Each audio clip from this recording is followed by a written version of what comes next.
Assalamualaikum warahmatullahi wabarakatuh. Perkenalkan, nama saya Muhammad Lutfi Ade dengan NBI 146240109. Oke, jadi pada kesempatan saya kali ini, saya akan membuat video presentasi ini untuk memenuhi tugas evaluasi akhir semester sesuai dengan instruksi yang diberikan. Oke, jadi di sini buatlah tabel berdasarkan NBI ganjil atau genap. Oke, jadi karena NBI saya 109, maka di sini NBI saya ganjil. Jadi di sini NBI saya itu membuat database sistem manajemen hotel. Oke, jadi di sistem manajemen hotel sendiri ini terdiri dari tiga tabel. Oke, yang pertama yaitu ada tabel hotel, terus yang kedua ada tabel kamar, terus yang ketiga ada tabel reservasi. Oke. Oke, jadi di sini untuk tabel hotel ada beberapa kolom, mulai dari ID hotel, nama hotel, kota, kelas, jumlah kamar, dan ini tipe datanya. Ada integer, varchar, atau increment. Oke. Terus untuk kita masuk yang bagian tabel kamar. Oke, di sini tabel kamar ada beberapa kolom juga, ada ID kamar, ID hotel, nomor kamar, tipe kamar, harga, status, dan ini untuk tipe data. Ada varchar, desimal, dan integer. Oke, sekarang tabel yang ketiga yaitu tabel reservasi. Di sini ada beberapa kolom. Oke, ada ID reservasi, ID kamar, nama tamu, check in, check out, bayar, dan ini tipe datanya. Ada Oke, terus bedanya kenapa ini ada primary key, ini juga ada primary key lagi, ada FK. Oke, jadi PK yaitu primary key. Jadi primary key itu ini sebenarnya. Jadi primary key itu mereka adalah sebuah tanda pengenal unik yang untuk setiap baris data di dalam sebuah tabel. Oke. Jadi syarat mutlak dari primary key ini ada dua. Oke. Yang pertama, nilainya tidak boleh sama, yaitu unik. Jadi nilainya dia itu tidak boleh sama dengan nilai dari yang lain. Oke. Terus dan primary key ini juga tidak boleh kosong. Oke. Terus kalau yang ini FK atau foreign key itu apa? Ya, oke. Jadi FK adalah sebuah kolom di suatu tabel yang digunakan untuk menunjuk atau menghubungkan data tersebut ke primary key di tabel lain. Contoh ini kan ID hotel. Nah, ini direlasikan dengan ID hotel dari tabel kamar, ini akan direlasikan dengan ID hotel dari tabel hotel. Oke. Terus FK ini yang menciptakan yang namanya relasi, yaitu hubungan antar tabel. Oke. Terus yang ini juga, nah ini yang direlasi ini primary key-nya, jadi dia nggak boleh sama di dalam datanya itu nanti. Terus ID kamar ini FK-nya. Ini nanti direlasikan dengan yang ini. Oke. Nah, terus bentuk relasinya ini. Jadi satu hotel memiliki banyak kamar, yaitu one to many juga. Dan ini satu kamar juga memiliki banyak reservasi, yaitu one to many juga. Oke. Nah, di sini ada beberapa implementasi untuk fitur ya. Dan dosanya ini. Nah, jadi untuk if else nanti ada 3 contoh, case juga ada 3 contoh, while ada 3 contoh, repeat until ada 3 contoh, stored producer tanpa parameter ada 3 contoh, terus yang ini terus producer dengan parameter ada 3 contoh, terus function tanpa parameter 3 contoh, function dengan parameter ada 3 contoh, terus view yang dipanggil stored producer ini. Jadi maksudnya buat view terus view-nya ditaruh di dalam stored producer untuk yang ini. Nah, karena view yang dipanggil stored producer. Oke. Jadi nanti kita manggilnya menggunakan stored producer, tapi di dalam stored producer itu ada view. Oke. Terus yang ini yaitu trigger insert, trigger update, trigger delete, ini ada satu contoh semua. Terus kursor ada 3 contoh. Terus ini ada backup data dan restore data. Oke, jadi sekarang saya akan masuk ke bagian implementasi kodenya. Oke, jadi di sini saya sudah membuat untuk kodenya.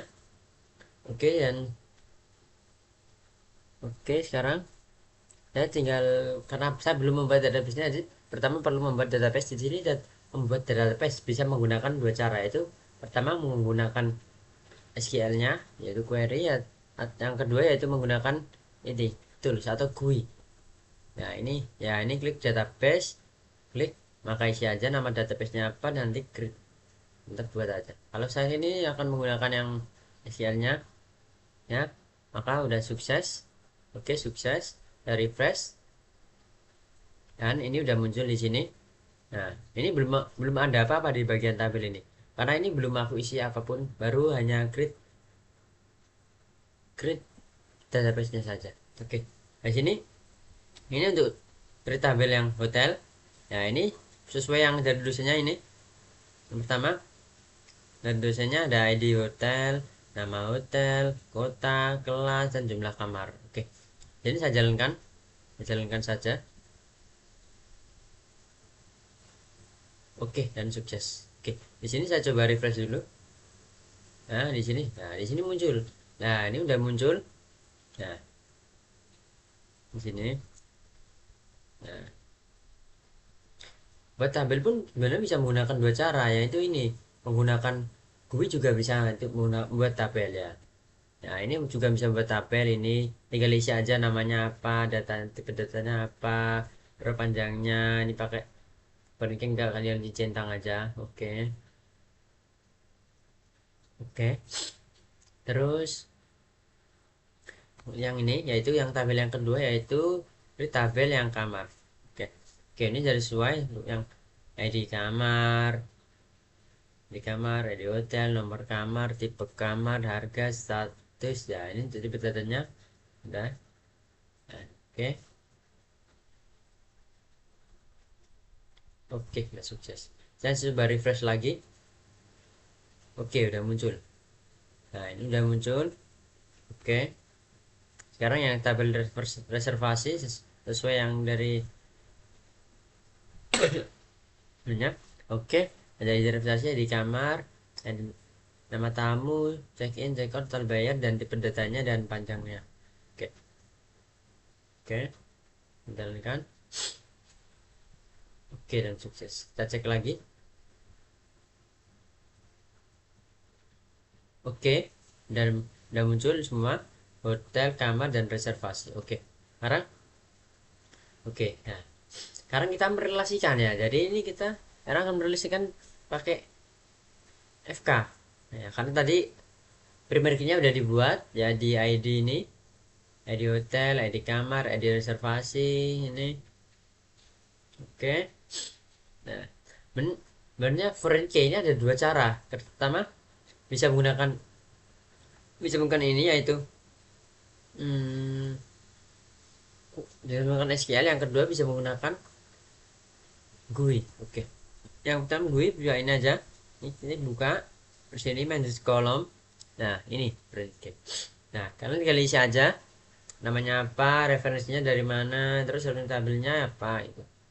Nah, contohnya nih FK hotel siapa perlu di hotel, maaf.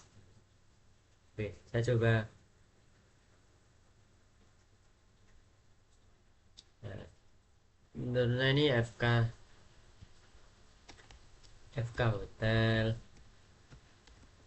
hotel, referensinya ini yang ID hotel.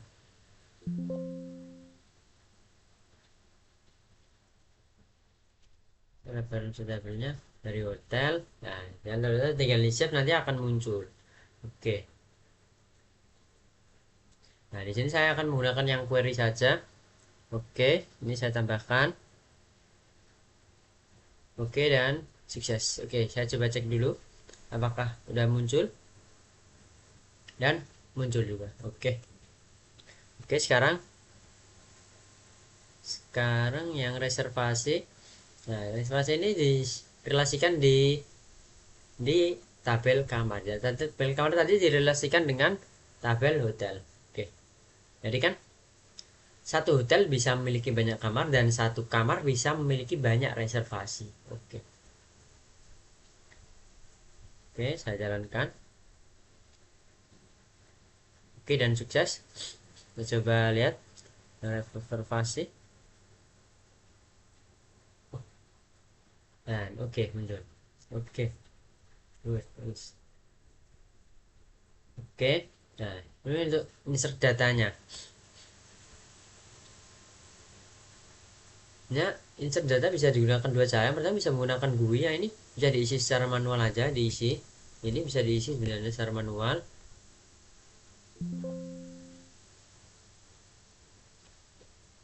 Tapi di sini saya akan menggunakan yang query saja. Jadi mengisi data itu ada dua cara, itu menggunakan GUI dan menggunakan SQL-nya. Oke, menggunakan GUI tinggal ini diisi aja sesuai ini. Dan di sini saya menggunakan SQL-nya. Saya jalankan dulu. Ini untuk yang tabel hotel, dari tabel hotel yang tadi ada nama hotel. Kenapa nama hotel, kota, kelas, jumlah kamar? Kenapa yang ID hotel kok enggak diinputkan sekalian? Oke, jadi kenapa ID hotel enggak ikut sekalian? Karena ID hotel itu dia udah auto increment, jadi dia itu terisi secara otomatis gitu. Jadi tanpa perlu diisi, dia udah akan terisi secara otomatis jika mengisi yang mulai dari nama hotel, kota, kelas, dan jumlah kamar ini. Oke, sekarang saya coba jalankan. Oke, oke, dan sukses. Saya coba buka. Saya coba buka. Di sini select from hotel.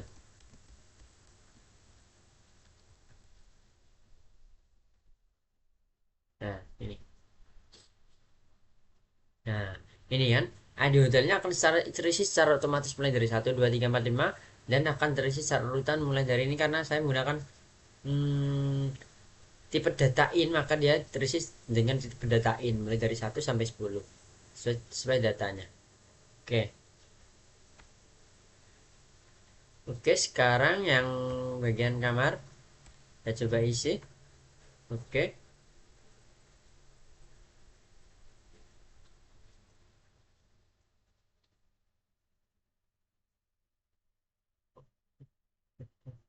Oke, yang bagian kamar.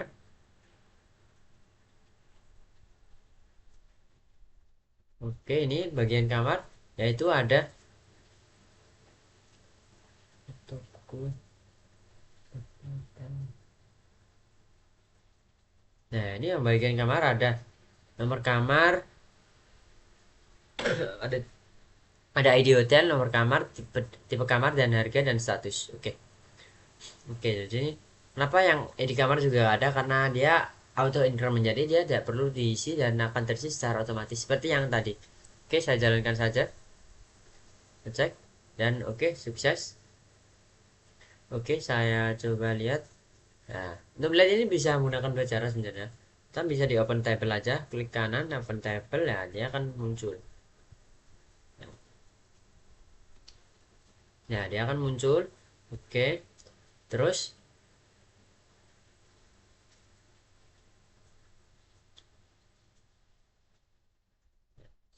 yang sekarang yaitu yang reservasi. Oke. Nah, reservasi ini ada dari ID kamar, nama tamu, check in, check out, total bayar. Nah, ini. Yang ID reservasi enggak juga karena dia auto increment juga. Oke. Oke, sekarang saya jalankan. Oke, saya jalankan. Oh, dan sukses. Oke. Sekarang kita coba lihat apakah sudah ada datanya. Sudah. Kita datanya. Nah, tunggu. Saya coba cek pakai select from reservasi. Nah, kita coba lihat di sini. Oh, ini udah muncul. Terus sepertinya ini belum di restart, jadi kayaknya belum muncul. Kita coba restart dulu.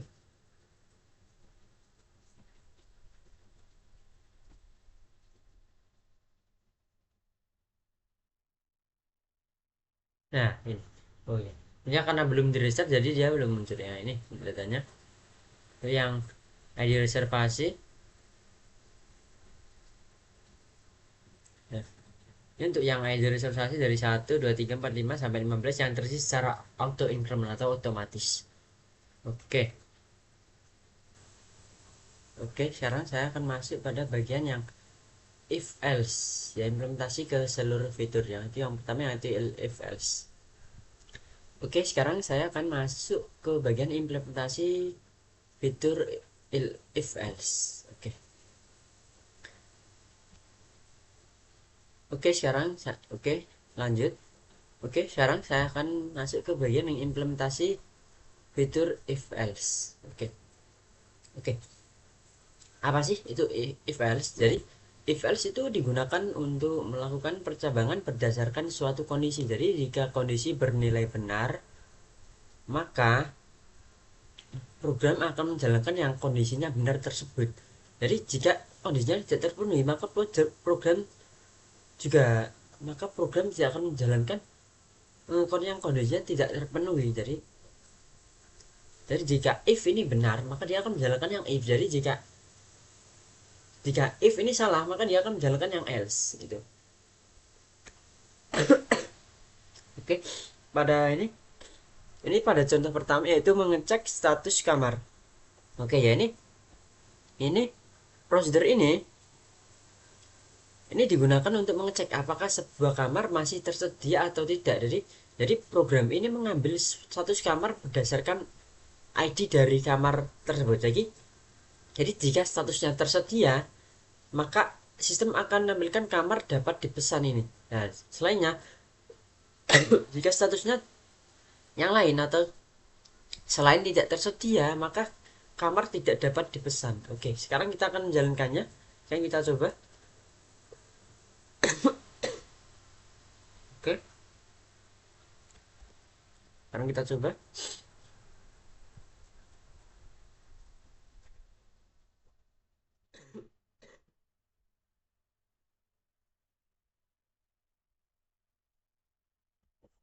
Oke, udah sukses. Sekarang kita coba panggil. Oke, coba yang panggil yang kamar yang nomor pertama. Nah, kamarnya tersedia, maka kamar dapat dipesan. Data nomor pertama kan kamarnya tersedia, maka kamarnya dapat dipesan. Oke. Kalau data nomor 3 mungkin. Tentu. Nah, kamarnya tidak tersedia, maka kamarnya sudah terisi. Nah, maka dia akan menampilkan ini karena sudah terisi maka kamar tidak dapat dipesan itu. Oke. Jadi dia itu if else itu suatu perkondisian. Jadi jika kamarnya tersedia, dia kamar dapat dipesan. Jika yang lain atau tidak tersedia atau terisi atau ada perbaikan, maka kamar tidak dapat dipesan. Oke. Oke, sekarang masuk yang bagian yang kedua yaitu contoh yang if else yang kedua, mengecek kelas hotel. Oke. Jadi di sini ini saya buat untuk mengelompokkan hotel berdasarkan jumlah bintangnya. Oke. Jadi jika hotel memiliki kelas 5, maka akan ditampilkan hotel bintang 5 gitu. Jadi sedangkan kelas di bawah 5 akan ditampilkan sebagai hotel di bawah bintang 5. Nah, ini. Ya, ini perkondisiannya. Jika hotel sama dengan lebih atau sama dengan 5, maka hotel tersebut hotel bintang 5. Nah, jika tidak di atas atau sama dengan 5, maka hotel itu di bawah bintang 5. Oke. Saya coba jalankan dulu. Oke.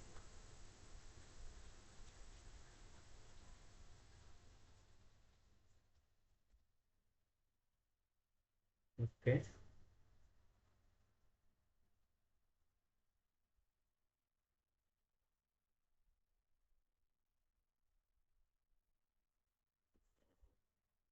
Oke, sukses. Saya coba jalankan. Hotel bintang.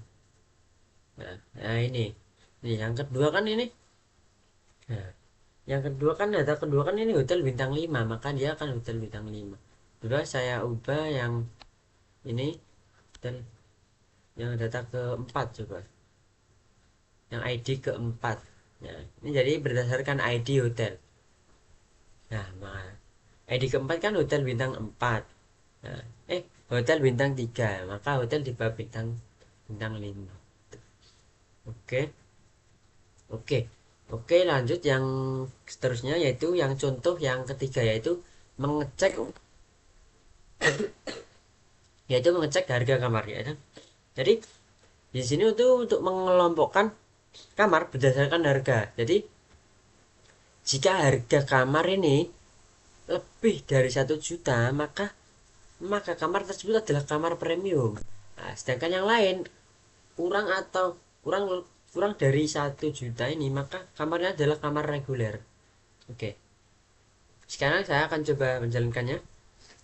Saya coba jalankan.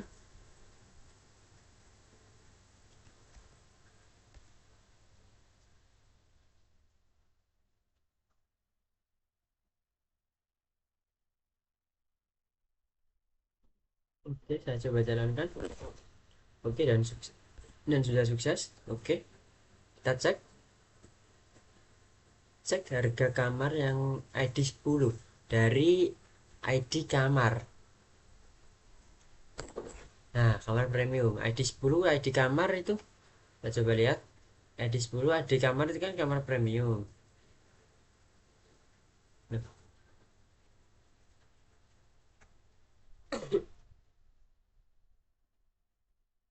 Nah, ID kamar yang 10 ini kan yang deluxe ini harganya 1 juta. Nah, maka dia termasuk premium karena pas rata-rata di 1 juta, maka itu masuk premium.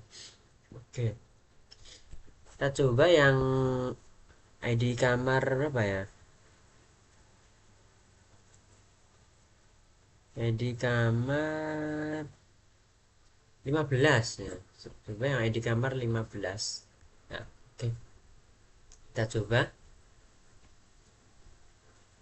Nah, kamar reguler. Nah, karena ID kamar yang ID 15 kan ini yang standar ini. Nah, maka dia kamarnya reguler. Karena dia di bawah dari 1 juta itu yang harganya. Oke. Oke. Sekarang kita masuk ke bagian fitur cache. Jadi apa itu cache sih? Jadi cache itu digunakan untuk memilih satu hasil dari beberapa pilihan yang tersedia. Jadi berdasarkan dengan jadi berbeda dengan if else yang biasanya hanya memiliki dua kemungkinan. Ya, oke. Jadi cache ini dapat menangani kondisi sehingga penulisan program menjadi lebih tertata gitu. Oke. Contohnya ini. Nah, ini ini menentukan fasilitas berdasarkan tipe kamar. Nah, berdasarkan tipe kamar lah ini. Jika jika tipe kamarnya itu standar, maka dia masuk masuk fasilitas standar ya. Sedangkan jika tipe kamarnya deluxe, maka fasilitas deluxe. Jadi dan ketika ketika eksekutif maka fasilitas eksekutif, dan ketika premier maka fasilitas premier. Oke, dan yang S ini yang lain. Oke, kita coba jalankan fasilitas kamar, guys.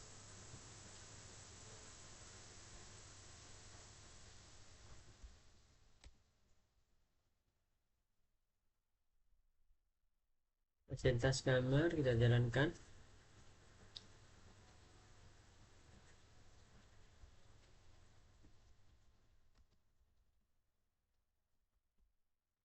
Oke, kita coba jalankan. Oke, dan sukses. Oke, saya coba panggil dari store producernya. Oke, yang ini ID 1 dari ID kamar lah. Karena ID 1 dari ID kamar itu eksekutif, maka dia termasuk fasilitas eksekutif gitu. Dan saya coba ID 3, maka oh, ID 3 eksekutif. Coba yang ID 2. Kenapa ID 3 tadi ternyata sama eksekutif, maka ya ini. Kalau ID 2, nah dia fasilitasnya premier, karena premier dia fasilitasnya maka premier. Oke. Jadi prosedur ini yang contoh pertama ini. Jadi prosedur ini digunakan cache untuk menentukan fasilitas berdasarkan tipe kamar. Jadi setiap kamar memiliki fasilitas yang berbeda. Jadi sehingga cache lebih cocok dibandingkan dengan if else. Itu aja. Ya. Oke, sekarang masuk ke contoh yang kedua, yaitu menentukan predikat hotel. Oke, jadi jadi ini prosedur ini memberikan predikat hotel berdasarkan jumlah bintang menggunakan cash. Jadi ketika hotel bintang 5 maka termasuk hotel yang mewah ya. Ketika hotel bintang 4 maka termasuk hotel premium. Ketika hotel bintang 3 maka termasuk hotel menengah, dan yang lain maka selain itu maka termasuk hotel yang ekonomi. Oke. Sekarang kita lah coba jalan aja, kita buat store produsernya dulu. Oke. Oke.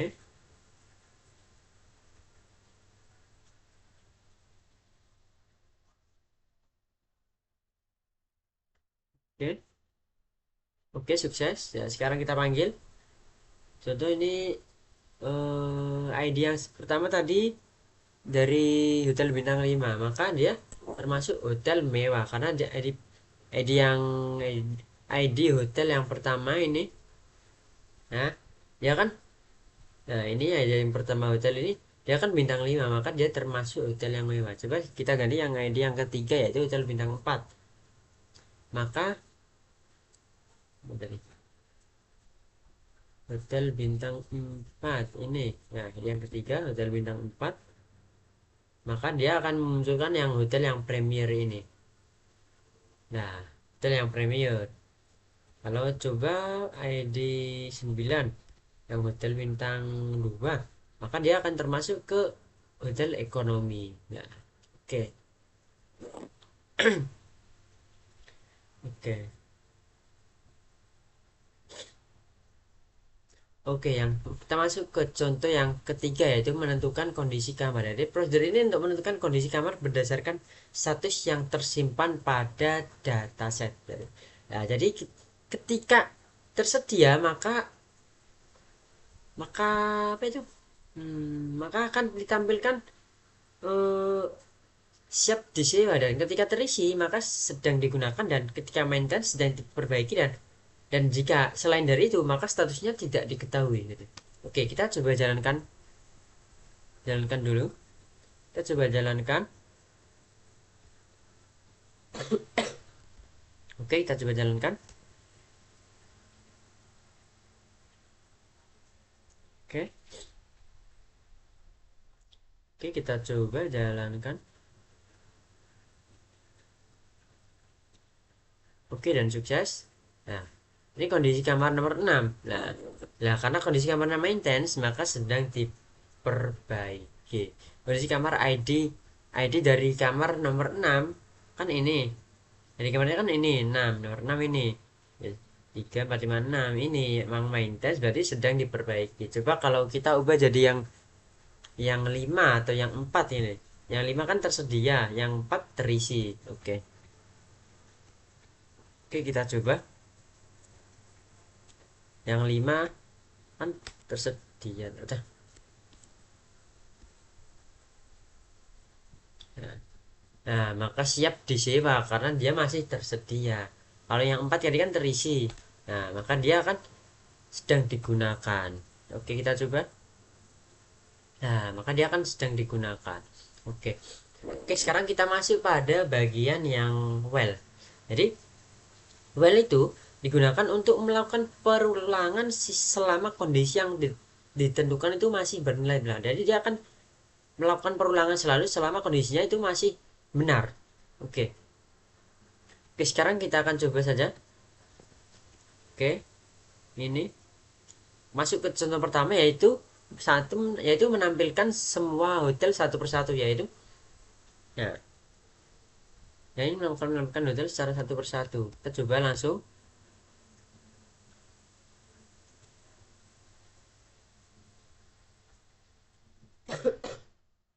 Oke, kita coba langsung. Oh, ada yang error. Oh, ada yang error ternyata.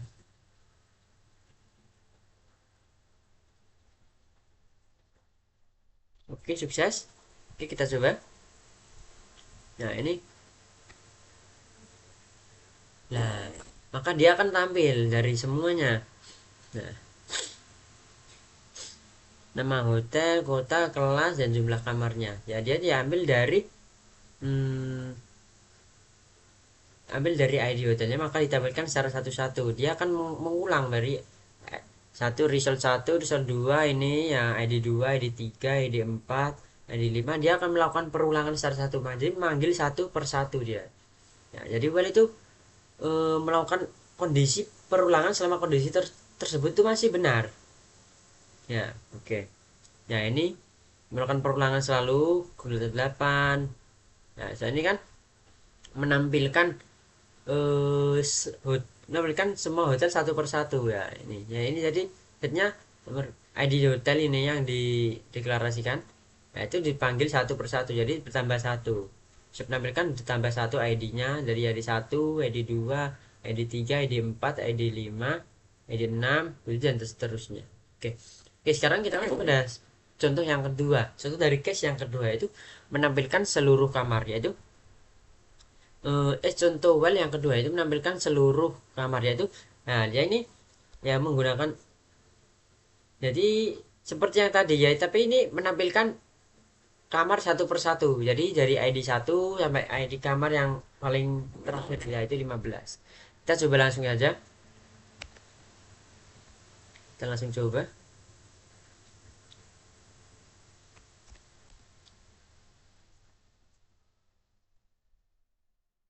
kita langsung coba saja. Nah, oke, sudah sukses, kita panggil setelah produsernya. Nah, maka seperti yang tadi, dia akan memanggil satu persatu mulai dari ID 1, ID 2, ID 3. Di sini kita menampilkan semua yang lengkap dari ID hotel, nomor kamar. Ini saya ambil dari data dari ID kamarnya, saya tampilkan, ambil lalu saya tampilkan gitu. Jadi dia mengambil satu persatu, mengambil data terus diulang lagi, mengambil data dan diulang selalu. Jadi itu perulangan. Well itu kan perulangan. Oke, selama kondisinya masih benar maka dia akan selalu mengulang. Oke. Sekarang kita masuk pada bagian yang repeat until ya. Ini. Repeat until ini juga merupakan bagian perulangan. Bedanya dengan while yaitu repeat ini repeat until ini akan menjalankan perintah terlebih dahulu kemudian baru mengecek kondisi penghentiannya. Jadi dia itu akan menjalankan perintahnya dulu baru mengecek kondisi kondisi penghentiannya gitu. Oke, langsung kita coba aja. Ini yang contoh pertama yaitu menghitung total total pendapatan reservasi ya ini. Nah ini, ya ini prosedur ini saya buat menggunakan repeat until untuk menjumlahkan seluruh nilai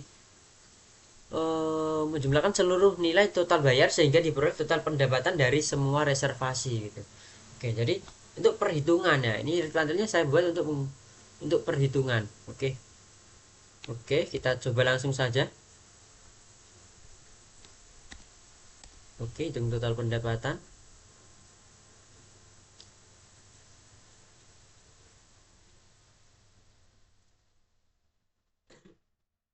Oke, sukses. Kita coba. Nah, ini menghitung total pendapatannya ini. Yaitu total pendapatan total pendapatan ditambah total bayar reservasi yang ini. Sama aja sebenarnya. Jadi, total pendapatan dari semua pendapatan akan ditotalkan semua terus ditampilkan. Nah, ya bedanya itu. Jadi, tampil ini menjumlahkan seluruh nilai total bayar sehingga diturunkan total pendapatan dari semua reservasi. Jadi menjalankan perintah dulu kemudian mengecek kondisi penghentiannya. Oke. Oke, sekarang kita masuk pada contoh yang kedua yaitu menghitung jumlah kamar yang tersedia. Nah, di sini prosedur yang saya buat ini untuk menghitung jumlah kamar yang masih tersedia dengan memeriksa status setiap kamar menggunakan repeat until. Nah, nah, nah jadi ini hanya menampilkan kamar yang masih tersedia gitu. Kita langsung coba jalankan saja. Oke, kita coba. Oke.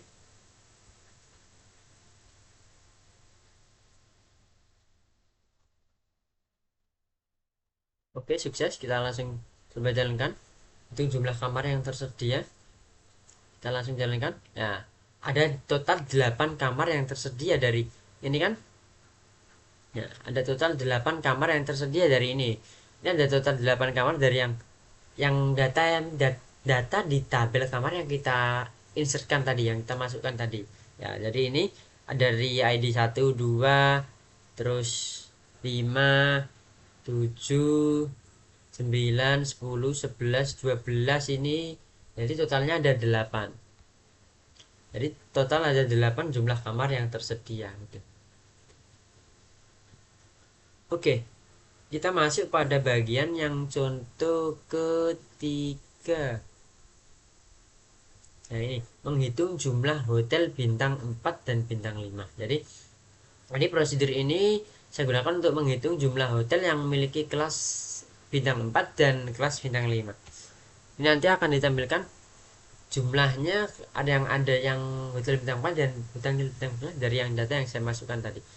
Oke, saya langsung saya coba saja. Oke.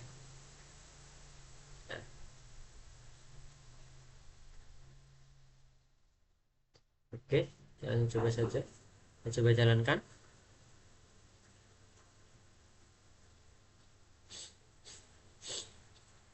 Oke, sukses. Kita coba panggil langsung. Nah, ini. Nah, jadi totalnya itu ada 6 yang dari hotel bintang 4 dan hotel bintang 5. Nah,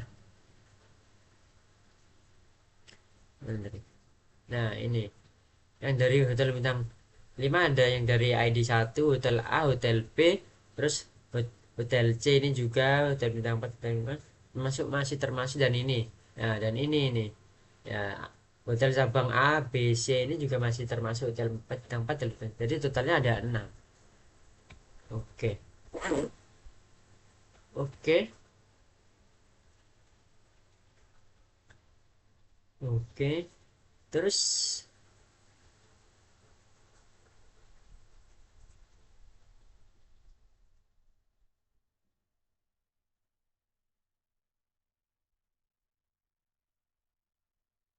oke. Oke.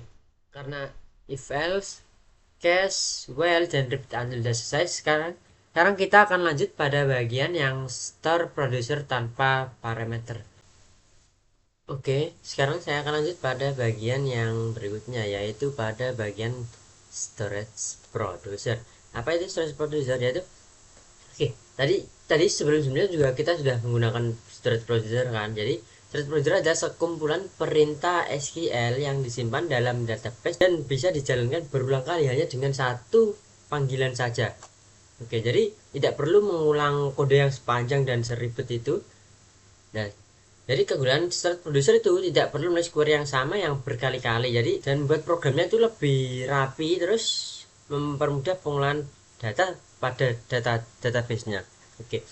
Yang pertama yaitu ini storage producer tanpa parameter, yaitu storage producer tanpa parameter yaitu kumpulan perintah SQL yang disimpan dalam database dan dapat dijalankan kembali tanpa memerlukan input dari pengguna. Jadi ini tuh tidak perlu input dari pengguna sama sekali yang kalau tanpa parameter ini.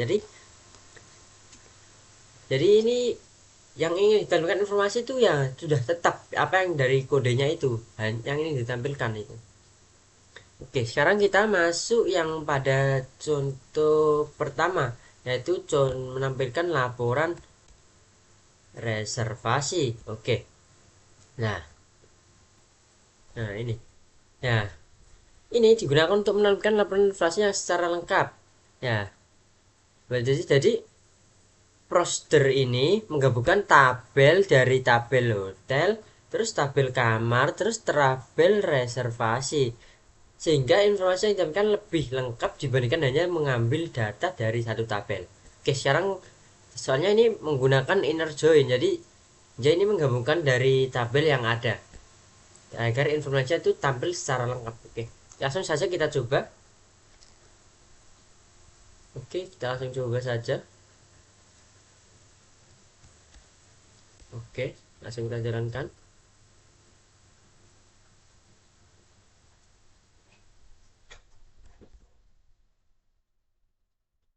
Oke, kita langsung jalankan saja. Oke. Oke, dan sukses. Oke, kita langsung panggil. Nah, oke. Nah, ini datanya akan tampil secara lengkap mulai dari yang nama hotel. Nama hotel ini kan punya hotel, terus kotanya juga punya hotel. Terus nomor kamar ini punya tabel kamar. Nah, tipe kamar ini punya tabel kamar, dan nama tamu ini juga punya. Ini siapa tadi? Nama tamu ini punya reservasi, terus tanggal check in, terus dan tanggal check out ini juga punya tabel reservasi, dan total bayarnya juga punya tabel reservasi. Jadi ini menggabungkan dari tiga tabel yang ada membentuk satu tampilan reservasi yang lengkap. Oke, jadi sekarang kita lanjut pada contoh yang kedua. Oke, contoh yang kedua itu menampilkan daftar kamar yang terisi. Jadi di prosedur ini digunakan untuk menampilkan daftar kamar yang sedang digunakan oleh tamu, sehingga sehingga apa itu dapat mengetahui kamar mana yang tidak dapat dipesan, ya, kamar yang sudah terisi. Jadi kalau yang tadi kan dia pernah ada kamar yang perkondisian kamar yang sudah terisi itu, ya. Kalau ini hanya menampilkan tanpa parameter menggunakan start browser kamar yang sudah terisi. Jadi hanya kamar apa saja. Oke, kita langsung coba saja.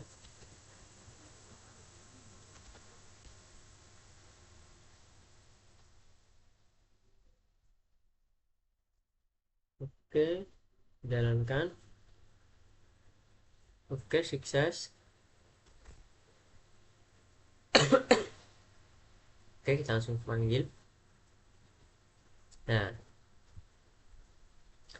ini kamar yang sudah terisi itu kamar ID nomor 3, nomor kamar 1004. Ini kan sudah yang terisi yang dari.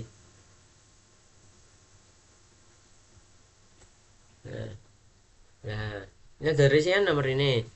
Nomor terisi nomor ini nomor kamar 104, terus 112, terus 108, terus 301, ini terus 609 dan 200. Oke. Jadi dia itu menampilkan menampilkan kamar yang sudah terisi, apa kamar berapa saja yang sudah terisi. Tuh.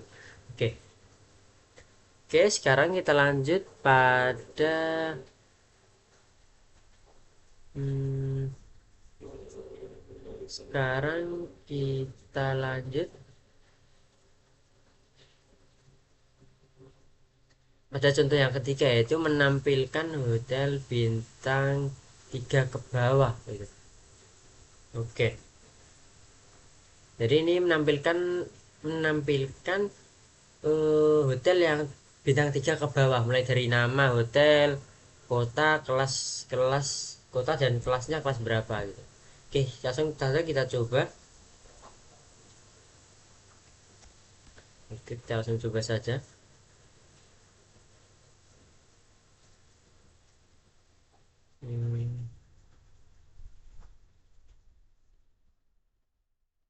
Oke, sukses. Kita langsung panggil.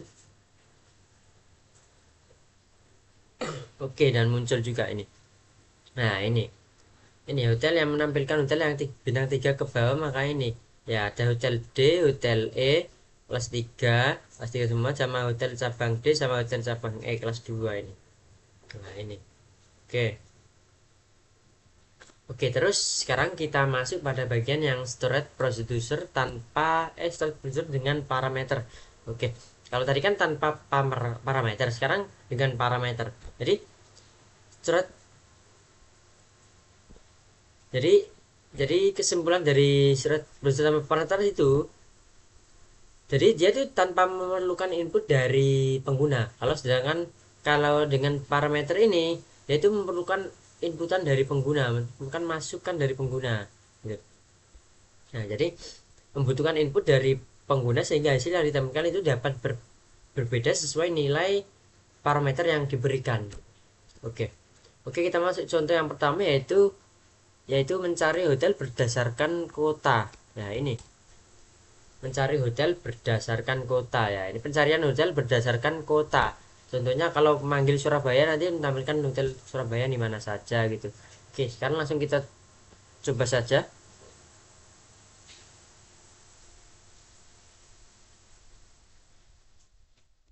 Oke, kita langsung coba saja. Oke.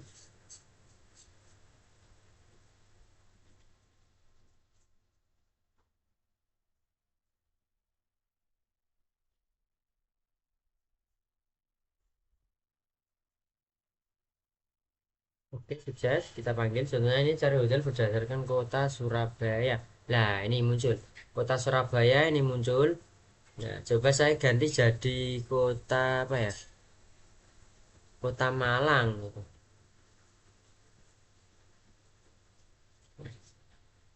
Nah, ini saya coba ganti jadi kota Malang.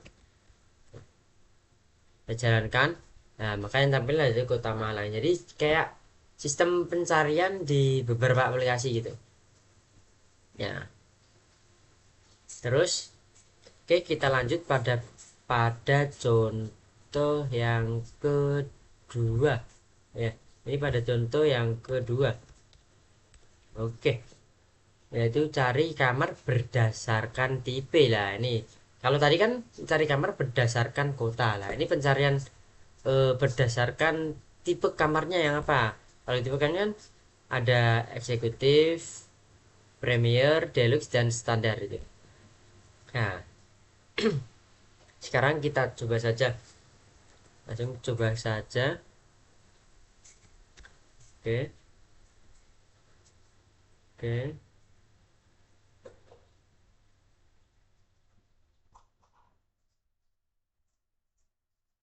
oke, jalankan. Oke, sukses. Oke, coba cari. Ini berdasarkan tipe eksekutif lah. Nah, ini ada dua kamar yang yaitu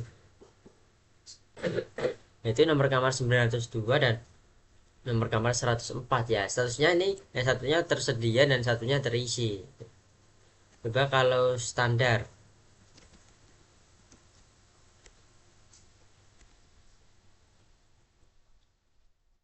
Nah, nah, ini kalau standar ini ya, ini nomor kamar 111 29 terisi, statusnya dengan status terisi dan tidak terisi, terisi dan tersedia ini. Tipe kamar standar. Oke. Oke.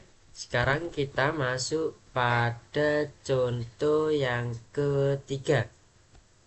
Oke, masuk contoh yang ketiga yaitu cari reservasi berdasarkan nama tamu. Nah, ya kalau tadi kan mencari berdasarkan tipe dan kota. Kalau ini mencari reservasi berdasarkan nama tamu.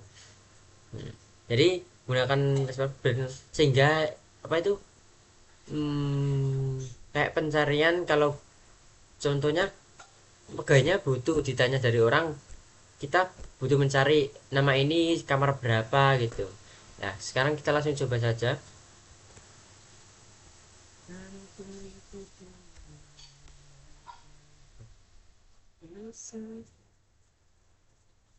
Oke, kita langsung coba saja. Oke, dan sukses. Nah, contoh ini namanya Rina Melati. Rina Melati yang ini ya. Oke, yang ID kamarnya satu. Nanti saya coba yang Maya Sari ini. Saya coba yang Maya Sari.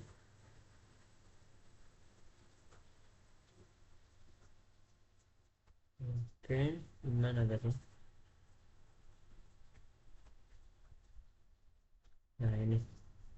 Oke, Rina Melati lah. Ini Rina Melati dia di nomor hotel hotel A, nomor kamar 902, terus tanggal check-in-nya, tanggal kodenya, dan ini total pembayarannya. Nih kalau saya ganti dengan yang saya salin tadi, ini Maya Sari. Oke, kita coba ganti. Oke, dan ini muncul Mayasari dengan ID reservasi nomor 8 dengan nama Tamaya Sari, nama hotel Hotel E, Mayasari menginap di Hotel E, terus nomor kamarnya 108, tanggal check-in dan tanggal check-outnya, terus total pembayarannya. Oke. Oke, jadi kesimpulan search browser dengan parameter ini dia itu membutuhkan masukan dari pengguna gitu. Jadi kalian butuh inputan dari kayak pencarian gitu. Kalau bedanya yang tanpa parameter tadi kan tanpa memerlukan input dari pengguna. Jadi bedanya cuma hmm, membutuhkan input dari pengguna sehingga hasilnya yang ditemukan itu bergantung pada nilai parameter yang dimasukkan gitu. Ya, intinya kalau yang dengan parameter itu dia membutuhkan inputan dari pengguna, sedangkan kalau yang tanpa parameter itu tanpa membutuhkan inputan dari pengguna, hanya menampilkan dari data yang diambil itu. Kalau yang tanpa parameter. Oke, sekarang kita masuk ke bagian yang function. Oke, jadi function itu sekumpulan perintah SQL yang disimpan di dalam database dan dapat dan digunakan untuk mengolah data serta mengembalikan satu nilai. Oke. Jadi kegunaan function itu ya dia itu melakukan perhitungan secara otomatis terus mengembalikan satu nilai hasil dari perhitungan tersebut dan dapat dipanggil berulang kali tanpa menulis query yang sama dan perlu query yang diulang-ulang yang ditulis ribet gitu tanpa hubungan select gitu. Jadi dia itu bisa dipanggil berulang kali dengan query yang sama. Oke, langsung kita masuk saja pada contoh yang satu, yaitu satu. Oh ya, oke, langsung masuk contoh yang satu, yaitu menampilkan harga kamar termahal ini. Oke, langsung masuk. Oke, oke, tutup ya, ke function harga kamar termahal. Oke, kita langsung create saja. Oke, oke, dan sukses ya. Kita langsung buka. Nah, ini harga kamar yang termahal yaitu kamar 4.800. Nah, itu kamar dari nomor kamar 1004 dengan ID hotel 2, yaitu ID hotel hotel B. Ya, hotel B itu kamar yang paling termahal ini. Oke. Sekarang kita langsung masuk pada contoh yang kedua ya. Kalau yang kedua ini menampilkan harga kamar termurah ya ini. Kan harga kamar termurah dari tabel kamar. Oke, sekarang langsung kita masuk saja. Oke.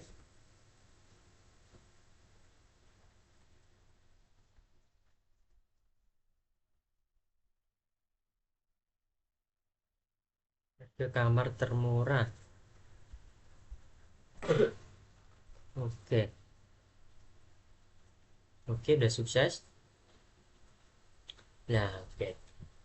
Maka harga kamar termurah itu 250.000, yaitu kamar yang dari kamar ini, kamar hotel cabang E, ID 10 hotel cabang E, kamar standar yang 250.000. Oke.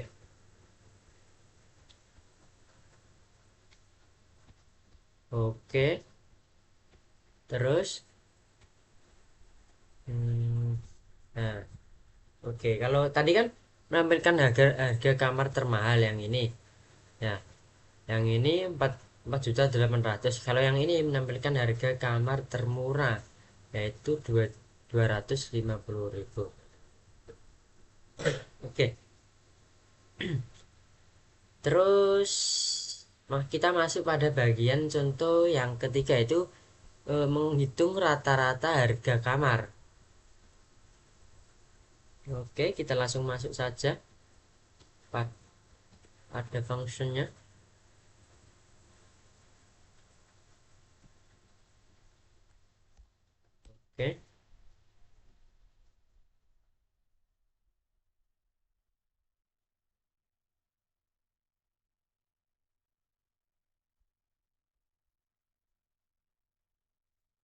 sukses. Oke, kita langsung coba tampilkan.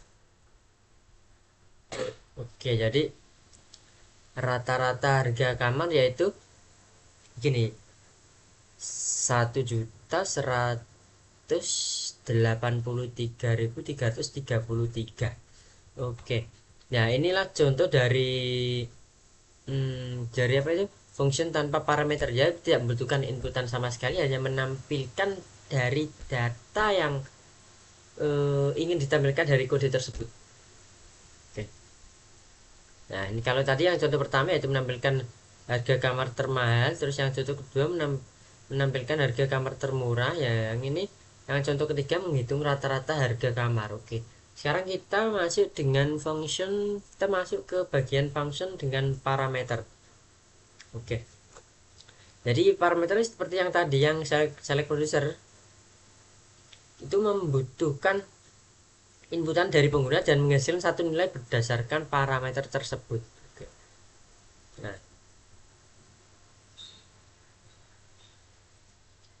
contohnya ini kita masuk ke contoh yang pertama yaitu menghitung lama menginap ya.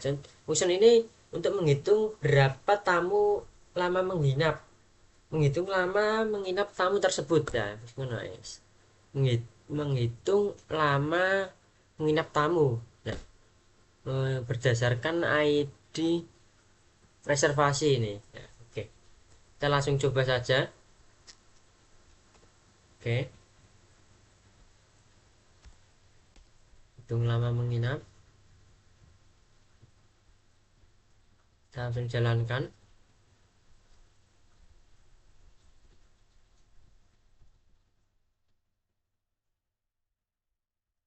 Oke, oke, dan sukses. Kita langsung tampilkan. Nah, oh, hitung lama menit. Berarti ini yang ID reservasi reservasi 5 ini 1 hari yang mana? Yang reservasi 5.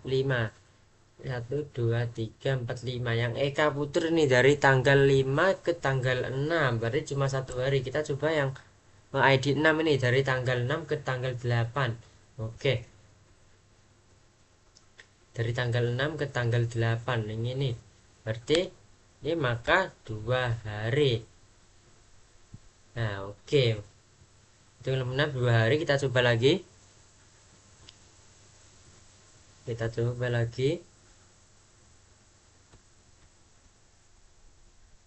Kita coba lagi yang lama. Hmm,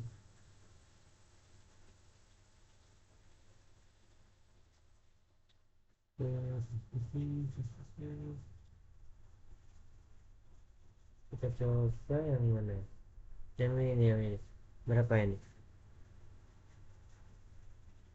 Yang ID reservasi 11. Oke. Kita coba yang ID reservasi 11. Oke. Oke, mana tadi? Oke, ID reservasi yang 11. Oke, lamanya akan, oh ternyata 2 hari juga lamanya. ID reservasi yang 11. Oke, kita lihat tanggal check outnya yang 11, tanggal 11. Oh iya, 2 hari semua. Oke, oke, jadi begitulah. Oke, sekarang kita masuk pada contoh yang kedua, yaitu menghitung pajak reservasi ya. Terus ini yang saya buat ini untuk menghitung pajak reservasi sekitar sebesar 15%. Nah, jadi untuk menghitung besarnya pajak dari total pembayaran reservasi tersebut. Oke.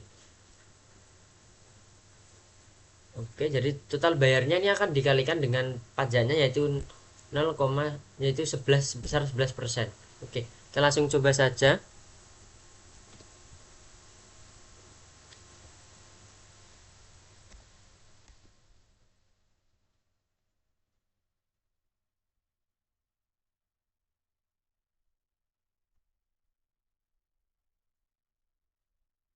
Oke, sukses. Kita coba.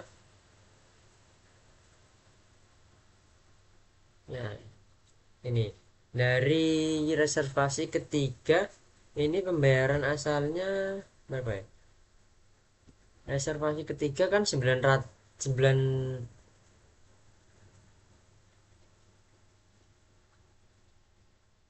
9 juta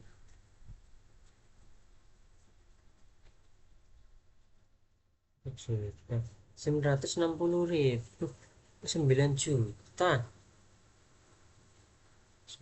600.000, maka dia naik jadi, nah ini 10.560.000.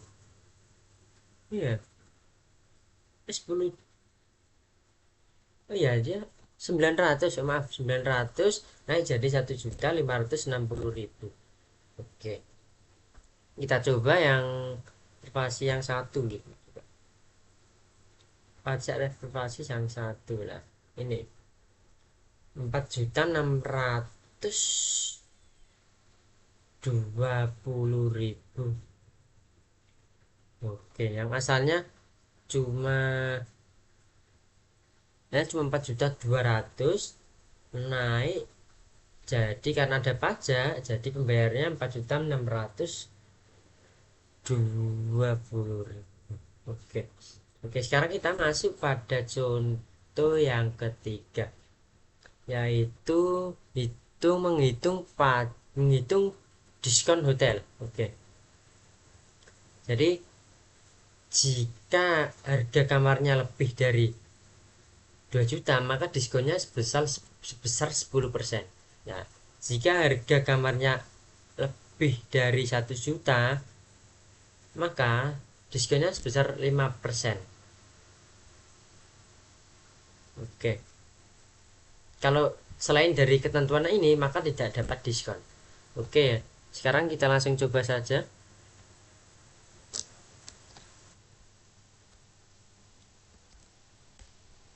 Oke.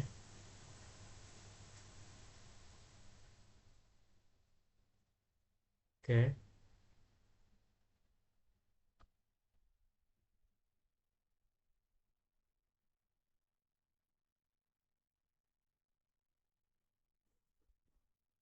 Oke, sukses.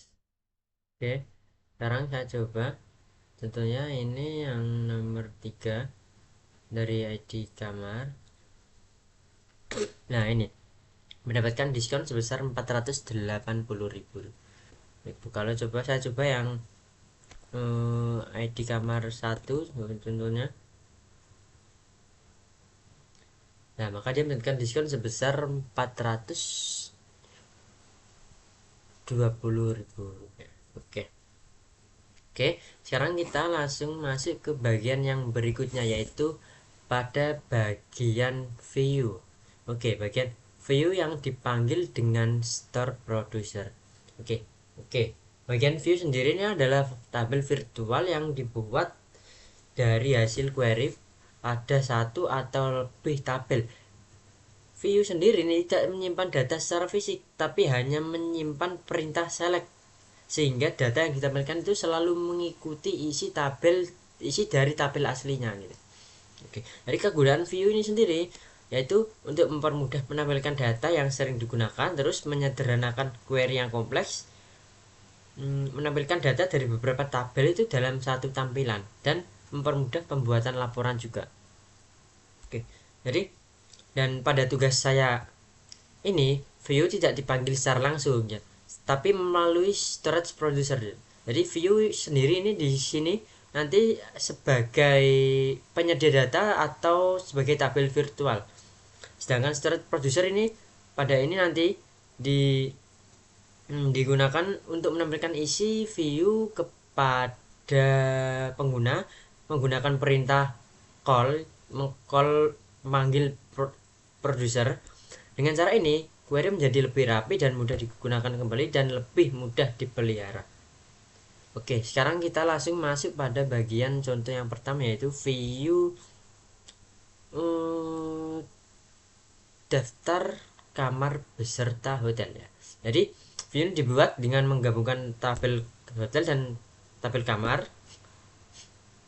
menggunakan inner join. Data yang ditampilkan itu meliputi nama, nama hotel, kota, nomor kamar, tipe kamar, harga, status. Nah, ya, view ini memudahkan pengguna untuk melihat informasi hotel beserta seluruh kamar yang dimiliki tanpa harus menulis query join berulang kali. Oke, sekarang kita langsung masuk contohnya saja. Sekarang kita buat yang view-nya dulu. Kita buat yang view-nya dulu, daftar view. Oke.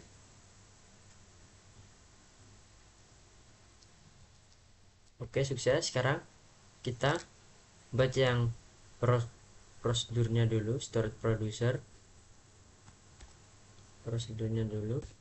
Oke.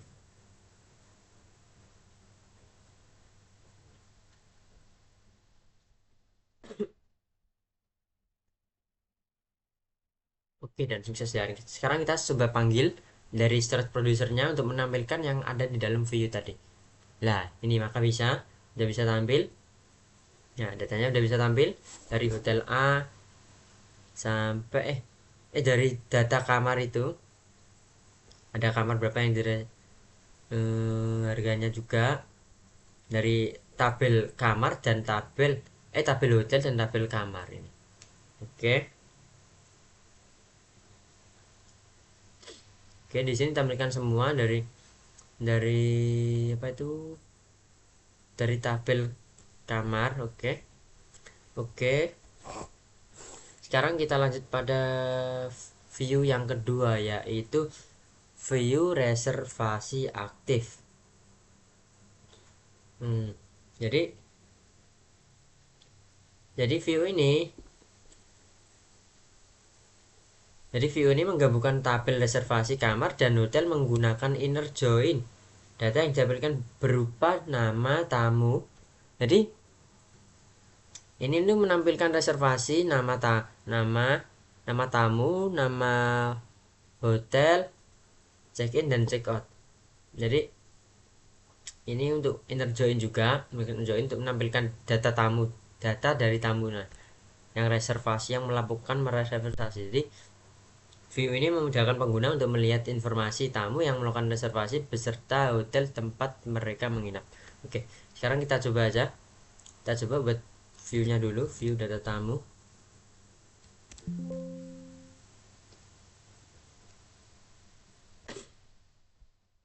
Oke. Oke, sukses. Sekarang kita buat yang storage producernya. Oke.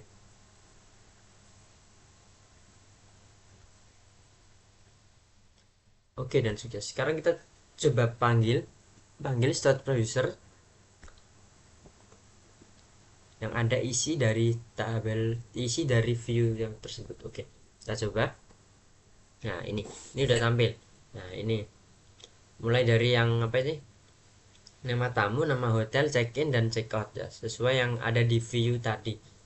Nah, ini nama tamunya siapa, nama hotelnya mana, tanggal check in dan tanggal check outnya. Oke, sekarang kita masuk pada contoh yang ketiga, yaitu view statistik harga kamar. Ya, ini. Nah, view ini digunakan untuk menampilkan statistik harga kamar berdasarkan tipe kamar menggunakan fungsi agregat seperti count, min, max, dan average. Informasi yang ditampilkan meliputi jumlah kamar, harga termurah, harga termahal, dan rata-rata kamar. Rata-rata setiap tipe kamar. Ya, terus view ini memudahkan pengguna dalam melihat ringkasan data harga kamar tanpa harus menghitungnya secara manual. Oke, sekarang kita langsung masuk pada codingnya saja. Kita coba langsung. Oke, kita buat v-nya dulu. Oke.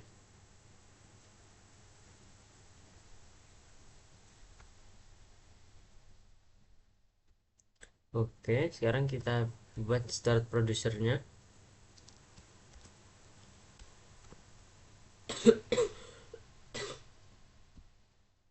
Oke.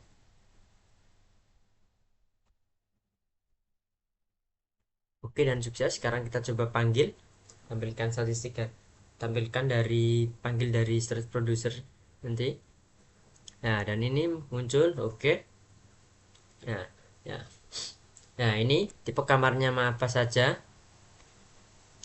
Tipe kamarnya Hello Executive Premier Standar, dan jumlah kamarnya ada berapa, harga termurahnya berapa, harga termahalnya berapa, dan rata-rata harganya berapa, sekitar berapa. Nah, ini. Nah, oke. Oke, dan di sini bisa lihat harga termurah yaitu 900, harga termahal 1 juta, dan rata-rata harganya yaitu 950.000. Oke. Dan ini juga yang eksekutif, bisa yang premier dan standar. Jumlah kamarnya 4, 2, 1, 8. Oke. Oke, sekarang kita masuk ke bagian trigger.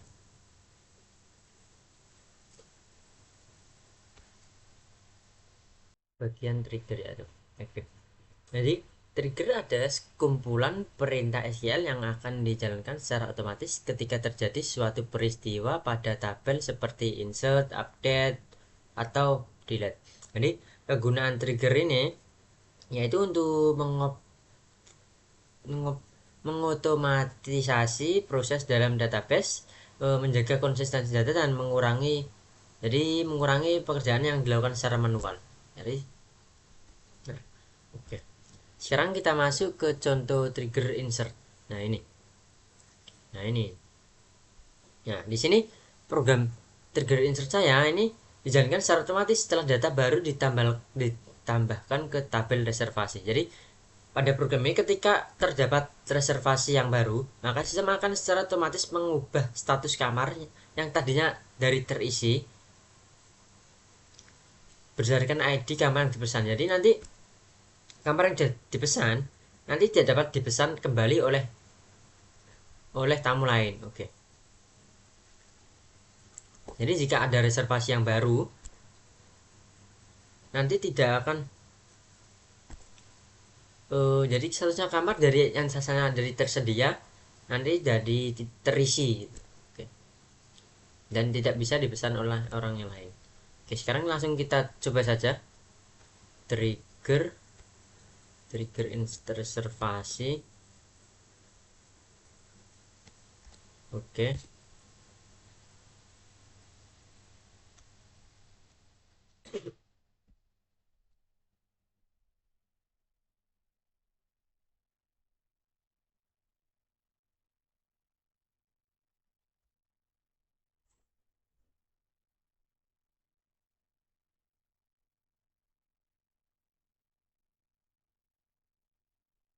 Oke, sukses. Oke, kita coba jalankan.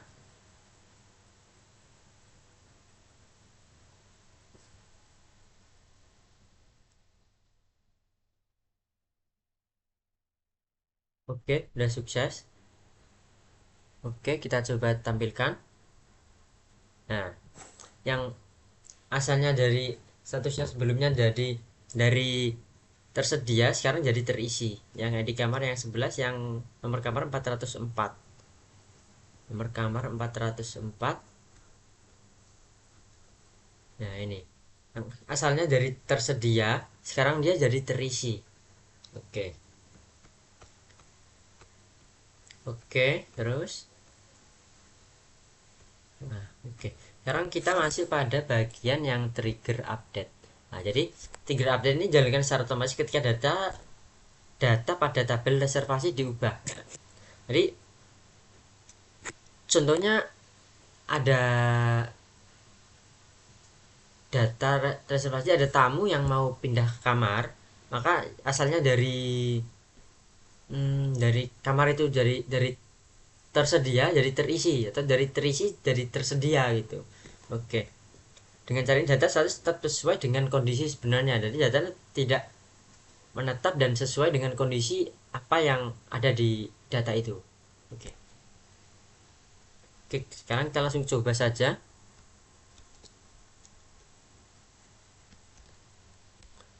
Data update reservasi. Oke. Oke, sekarang kita langsung jalankan.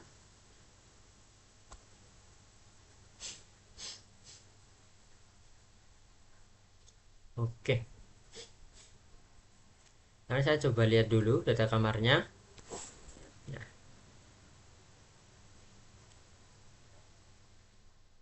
nah, ini dari tersedia. Nah, ini datanya.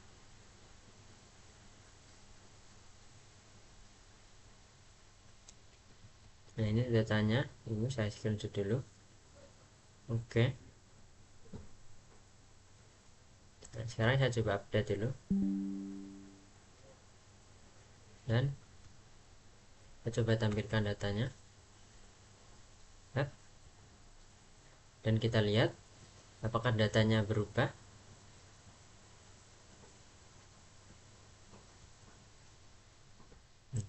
Nah, data dari ID yang 12 itu ikut berubah. Jadi asalnya saya kan dia tersedia, jadi langsung berubah jadi terisi. Nah, asalnya dari tersedia dia langsung berubah menjadi terisi. Oke. Oke, sekarang kita langsung lanjut ke bagian yang selanjutnya, yaitu pada bagian trigger delete. Oke, kita langsung jalankan. Oke, saya screenshot dulu. Oke,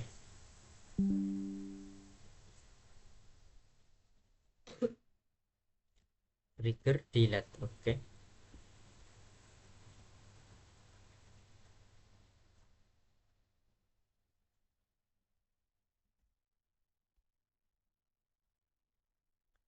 Oke.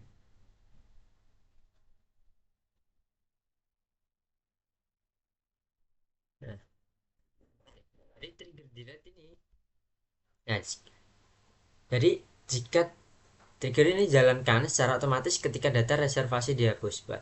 Nah, jadi ini jika reservasinya itu dibatalkan atau dihapus, maka status kamarnya akan otomatis berubah menjadi tersedia. Oke, sehingga kamar dapat dipesan kembali oleh tamu. Contohnya kamar nomor 10 ini dia dibatalkan, jadinya dari terisi menjadi tersedia gitu. Oke. Oke, sekarang kita coba. Nah, ini reservasi yang ID reservasinya 3. Kita coba lihat dulu ID reservasinya 3. Kamar berapa? Kita coba lihat. Oh, oh, Budi Santoso ID kamar 3. Oke, Budi Santoso ID kamar 3.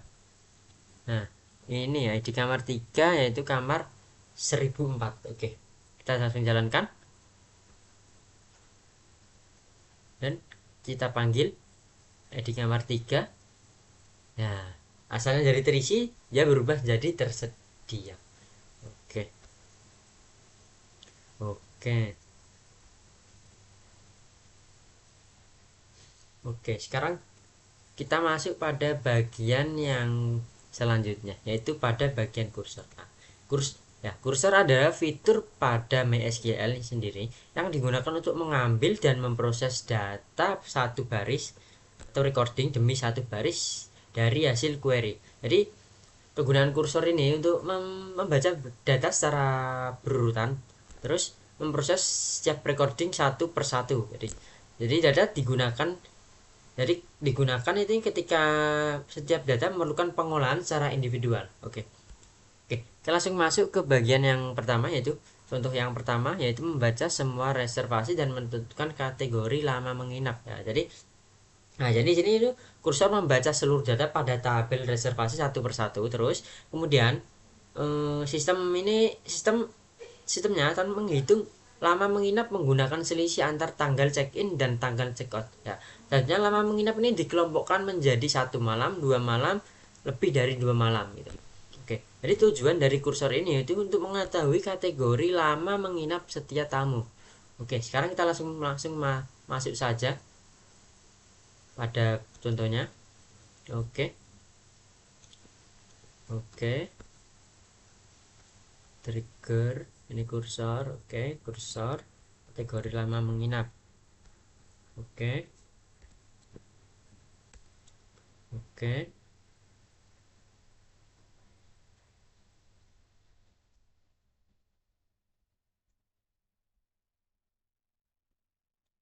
Kursor lama menginap. Nah, ini kita coba. Nah, sukses. Oke, kita jalankan. Nah, ini. Nah, ini dia akan melakukan pengulangan secara menerus ya. Mulai dari nama tamu yang pertama, ini ID yang pertama ya.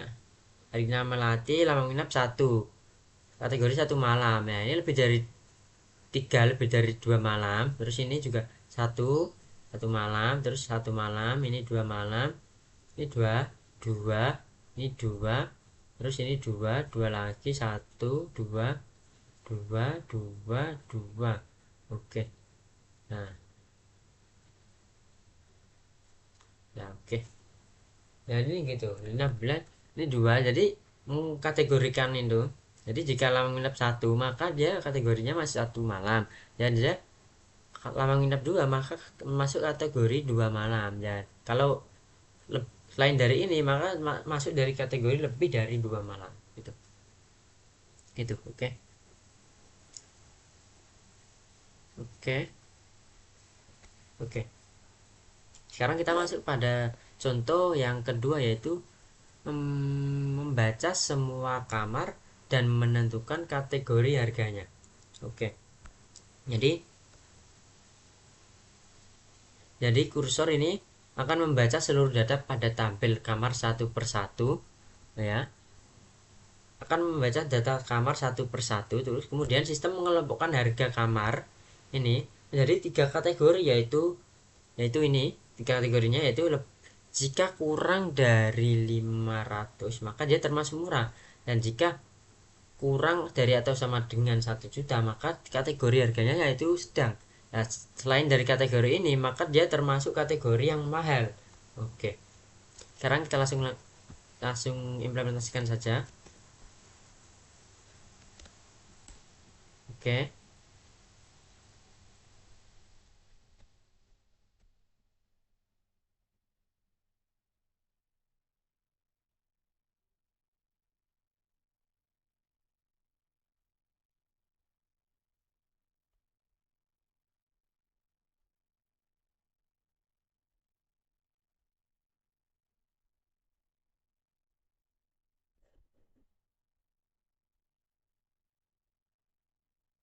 oh, oh, oh, oh, oh tidak, oh tunggu, baca sama atasnya.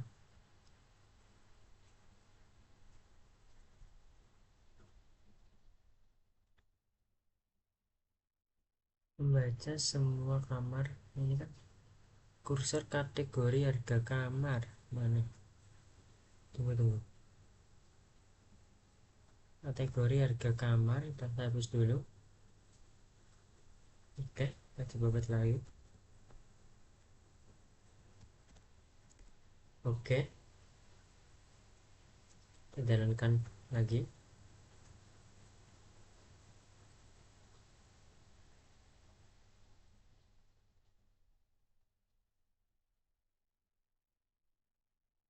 Nah ini oke.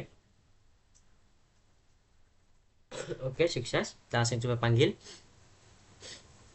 Nah ini, mulai dari yang pertama, yaitu kategori nomor kamar 902. Nah ini kategorinya mahal. Ini saya coba panggil dulu. Ini kategori kamar. Nah ini 902, mulai dari ID yang satu. Nah ini ditampilkan di sini itu. Nah ini 902, ini harga kamarnya dan kategorinya apa. Nomor kamar, harga, dan kategori. Ini juga nomor kamar, harga, dan kategori. Ya, dia melakukan pengulangan terus. Oke, sekarang kita masuk pada bagian contoh yang ketiga, yaitu kategori membaca semua hotel dan menentukan kategori kelas hotel. Oke, ya, jadi ini kursor ini membaca ya seluruh data satu persatu seperti yang pada sebelumnya. Terus kemudian sistem ini menentukan hotel berdasarkan jumlah bintangnya itu. Ya ini jadi jika hotel bintang 4 atau 5 ini, nah ini jika kelas hotel lebih dari 4 maka termasuk hotel bintang tinggi. Nah jika lain, jika kelas hotel bintang 3 maka termasuk hotel bintang menengah. Nah, selain dari kategori ini termasuk hotel ekonomi. Oke. Yang akan ditampilkan ini nama hotel, kelas, dan kategori. Oke, kita langsung coba saja. Kursor kategori hotel, kita jalankan. Kursor kategori hotel, gimana kan? Oke, belum ada, kita langsung kan? Oke. Oke, kita langsung jalankan. Oke. Oke dan sukses. Oke. Langsung coba panggil.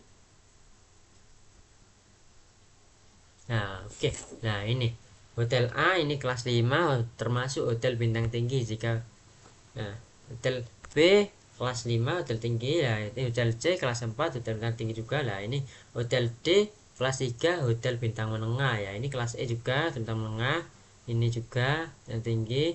Nah, ini hotel cabang D kelas 2 hotel ekonomi, dan ini hotel cabang E kelas 2 juga hotel ekonomi. Oke.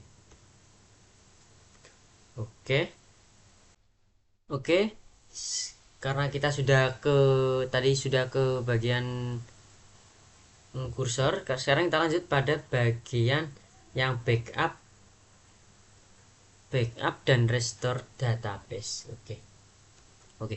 Sebelum lanjut ke implementasi backup database itu, saya akan menjelaskan pengertian backup database dulu. Jadi pengertian backup database adalah apa sih database itu? Backup database itu. Jadi backup database adalah proses menyalin seluruh isi database itu ke dalam sebuah file biasanya berekstensi .sql. Kalau PDF kan .pdf. Kalau ini dalam SQL ini .sql. Jadi sebagai cadangan apabila suatu saat ini database itu mengalami kerusakan. Jadi atau ingin pindahkan ke komputer lain. Jadi untuk jaga-jaga kalau ada apa-apa dengan file datanya ini, maka datanya itu di backup untuk disalin gitu. Terus kegunaan backup ini juga mencegah hilangan data gitu. Terus menyimpan salinan database dari sebagai cadangan itu gunanya. Terus memudahkan pemindahan database ke perangkat yang lain. Terus biasanya itu orang-orang yang ingin melakukan perubahan besar pada database itu biasanya menyimpan database dulu. Jadi sebelum melakukan perubahan besar pada database itu, database-nya itu di backup atau dicadangkan terlebih dahulu. Oke. Pada tab ini saya akan menyimpan seluruh database manajemen hotel yang saya buat ini ke dalam file berextension .sql. Jadi ini berisi dari struktur file, tabel, view, start producer, dan function. Ini nanti akan saya backup semuanya. Oke, sekarang saya akan backupnya. Oke, untuk backupnya ini mudah saja. Kalau saya kan di sini pakai SQL ya, ini saya klik database saja, terus klik backup. Ya, terus backup database. Nah ini centang aja yang kalian butuhkan, yang contohnya tabel ini dibutuhkan dicentang, view dicentang. Nah, ini dicentang saja, terus diekspor.